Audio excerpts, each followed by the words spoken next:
২০২৫ সালের কলকাতা বইমেলায় জয়ঢাক প্রকাশন প্রকাশ করছে কেদারনাথ যাত্রা।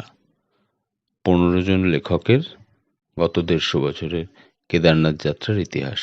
সেটা ৭১ সালের ঘটনা।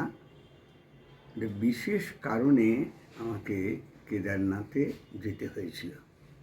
তখন আমি ভালো করে হিমালয় সম্বন্ধে জানিও না। আমাদের এক সাংবাদিকতার বন্ধু বিমল দে কেদারনাথ যাত্রা করে। তারপরে ১ মাস হলো না ফেরার ফলে বিভিন্ন মানুষের সাথে কথাবার্তা বলে সম্পূর্ণ অনভিজ্ঞ হওয়া সত্ত্বেও আমি একাই কেদারনাথ যাত্রা করি।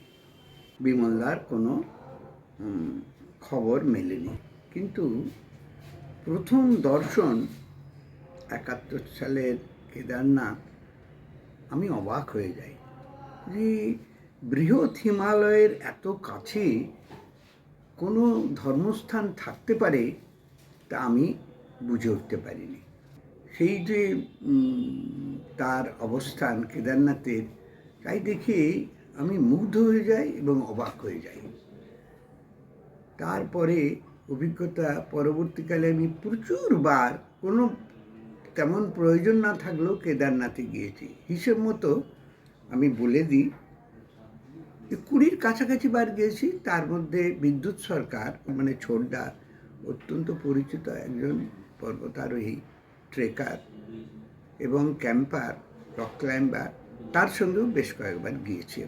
তাই দেখে আমার মনে হয়েছে যে কেদারনাথ আদতে পর্বতারোহী এবং পর্বতপ্রেমীদের কাছে একটা অভিধান স্বরূপ।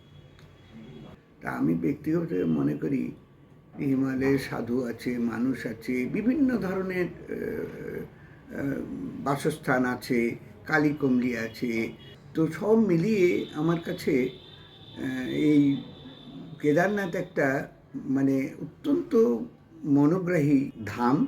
এবং কেদারনাথ বা বস্তুত কেদারনাথ এই বিপর্যয়ের ফলে যে কীভাবে একটা সংস্কৃতি খণ্ড বিখণ্ড হয়ে যায় সে কথা বিভিন্নভাবে আমি লিখেছি।